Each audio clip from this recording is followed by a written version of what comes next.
Nakikita niyo ba to, guys? Does this look family to you? For all you anime fans out there, this is the ninja scroll or the summoning scroll that is being used in the anime Naruto. So for you Naruto fans out there, I have good news for you because Realme has finally decided to make a Naruto themed smartphone. But may bad news ako because this phone is not going to be available in the Philippines. It's currently only available exclusively in China. Kung makikita nyo later, in Chinese yung kanyang interface. So guys, this will be our hands-on for the Naruto edition of the Realme GT Neo 3. Right, let's go.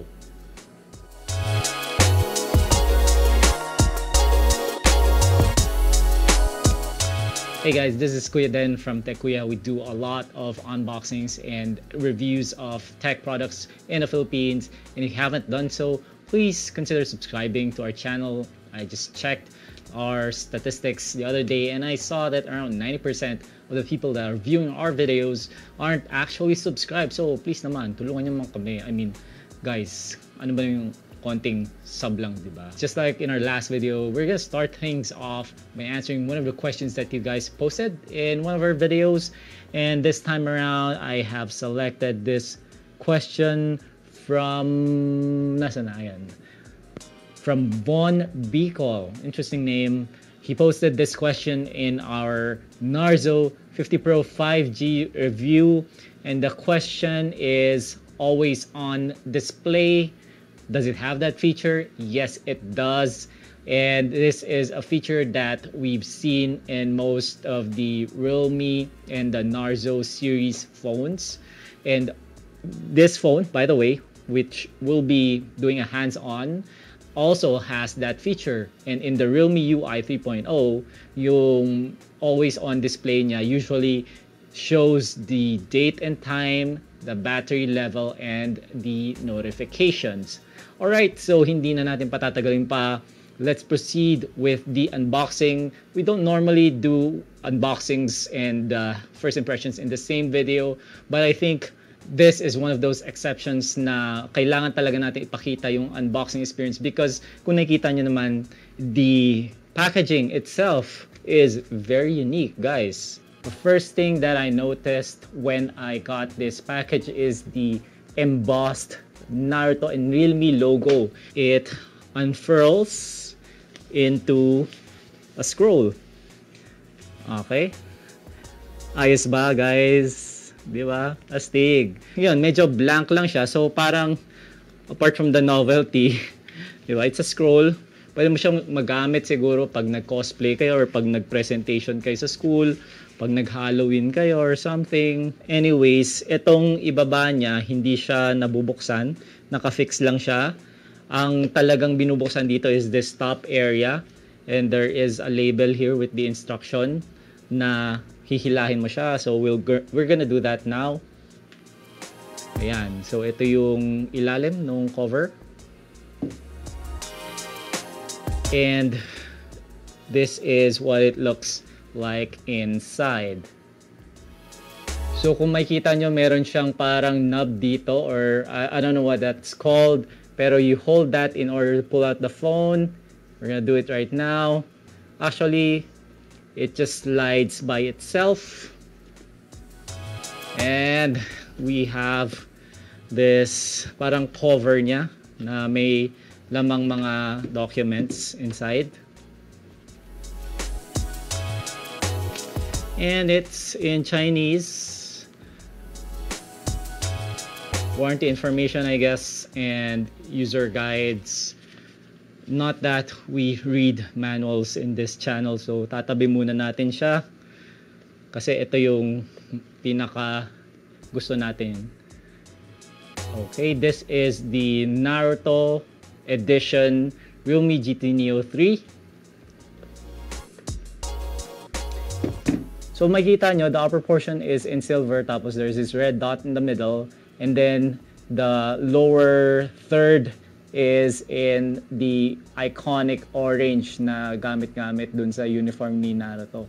Pero makikita nyo rin, merong maliit na detail dito which is the symbol of the Konoha village kung saan nakatira si Naruto, at nandun din yung Realme X Naruto logos. It's made of the same polycarbonate plastic material. Ayan, dinig nyo ba? Pero kung makapansin nyo, yung arrangement ng camera system niya is essentially the same as what you will get from the Realme GT Neo 3. At hindi lang yon, yung edges niya, itong parang metallic frame na ginagamit sa kanyang chassis, also uses the same black colored metallic material na makikita dun sa Neo 3.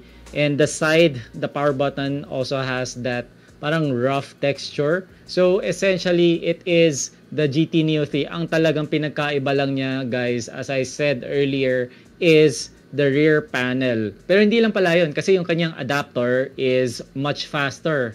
And it's a good time for us to go over to that piece of accessory. So, pakita ko lang sa inyo. Ito yung kanyang parang cover. At pag tinanggal mo yan, yan, okay. Yung next layer contains yung accessory. So this is the jelly case so that you can keep your unit fresh. Tapos ito yung kanyang USB Type-C cable, and ito yung sinasabi ko sa inyo, yung kanyang charging adapter, which is so much faster, actually double yung kanyang power capacity as opposed to the one that comes with the GT Neo 3. Yon 80 watts. Ito naman, guys, hulaan nyo. It's 160 watts yung kanyang capacity, and it is even indicated dito sa side. Lapit natin para makita nyo. Ayan. So 160 watt super dart charger, and I have tested this roughly around 15 to 17 minutes, give or take, yung kanyang charge time from 0 to 100. And by the way, yung testing methodology na ginamit ko dito was to turn off the screen para makita natin yung pinaka maximum speed. Keep in mind though that this is supposed to be a flagship product. It is powered by the MediaTek Dimensity 8100 chipset. Pero pagdating naman sa performance, is definitely faster than most mid-rangers. So we're gonna leave the full review to Ate Nikki. Nasa kanya ngayon yung Realme GT Neo 3. Anyway, parehas lang naman yung hardware configuration nito. Abangan nyo na lang yung video na yon. I really just wanted to talk about two things. And number one, it's the design. And number two, it's the charging speed, which we already talked about earlier. You've probably seen the GT Neo 3 by now. Medyo kakaiba rin yung style niya. Meron siyang dalawang stripes. Pero eto, maglabas ka ba ng gantong phone anywhere, it's just gonna attract attention. And if you're an anime fan, you immediately know that this is a Naruto themed device. Just looking at this phone, it stands out. You don't have to be a fan of the anime to appreciate the quality and the amount of detail that has gone into this product. So, what am I saying here? Kung bibili ka rin lang ng GT Neo 3, I would buy this in a heartbeat over the standard GT Neo 3. Assuming that the price is roughly the same, ha? But whether or not it's worth getting this phone simply for the novelty of the design alone could be a different topic overall. Kasi, syempre, i-consider nyo rin yung other factors like the features, yung performance, yung camera, aside from the design, because design alone does not make a phone. So, I want to hear from you guys. What do you think? Para sa mga Naruto fans out there, would that be enough of a motivation for you to get this phone? And for those of you who are not really familiar with the anime, what do you think? Do you think this is a good-looking phone, and would this entice you to buy the Naruto edition? If ever lang, no, that Realme brings this phone to the Philippines. And maybe we can use this opportunity to make a petition. If you really want to see this phone being sold in the Philippines, then perhaps you guys can leave a comment and we can tag Realme and try to convince them to sell this phone in the country, because like I said earlier, this is exclusive in China. And I'm gonna show you guys the interface right now, just in case may mag-attempt na bumili ng phone na to. Kung makikita nyo, everything is in Chinese and the system doesn't use Google services. So yung default nito are the Chinese counterparts. Yung search niya uses Baidu. Yan yung default search niya. And there is no Google Play. Meron siyang sariling app store called the App Market. I'm gonna show it to you guys. And this is what you use to download apps. Now, to make things easier, you can use APK Pure like what I did here. It makes searching and downloading English apps much simpler. But there are some apps na hindi ko talaga mapagana like Facebook and Facebook Messenger kasi hindi raw siya compatible. So halimbawa, i-install natin itong si Messenger. You'll get this message that the device is not compatible. And even if you try to download and attempt to do an install, magfe-fail yung installation. Baka merong mga magaling kumalikot dyan na nakapag-install na ng Messenger or Facebook sa kanilang Realme GT Neo 3 Naruto Edition. Meron na ba sa inyo meron nito? By the way, comment kayo, let me know. Have you ever bought this phone? Baka may mga third-party or gray market sellers dyan na nakapag-flash ng ibang ROM sa Naruto Edition. That is definitely a possibility kasi meron ng GT Neo 3 na Philippine variant, the official variant. You can probably just flash that ROM into the Naruto Edition and you end up with a unofficial GT Neo 3 Naruto Edition with an English operating system. So yung retail price nitong Naruto Edition, if you're gonna go to China, is around 3,099 Chinese yuan, which converts to around 25,500 pesos. As we know, the GT Neo 3 Standard Edition retails for 29,990 pesos at nagsisale siya ng 25,999, something like that. If ever this phone gets licensed for retail in the Philippines, it's gonna end up roughly around that same price, around 30K, yung kanyang magiging standard retail price. Possible na mag-sale siya for around 26K. Considering the history of branded or thematic phones that have been sold in the Philippines, they usually end up being priced around 500 to 1,000 pesos more. And by the way, this is not the first time that Realme has done this. Maalala nyo ba kung ano yung anime na ginamit ni Realme in the GT Neo 2? Google nyo? Dragon Ball Z. So, ang ganda nung opportunity, di ba? I know a lot of Pinoys love animes out there. I think that there is a market for anime-themed phones in the Philippines. And I can't wait to read your thoughts in the comment section below. Ito guys, promise ko sa inyo, I'll make sure to share the best comments with our partners at Realme Philippines. So, malay nyo, di ba, mapansin yung comment nyo and pagbigyan tayo. I'm gonna end this video by saying that we are at a point wherein smartphones may have hit a plateau.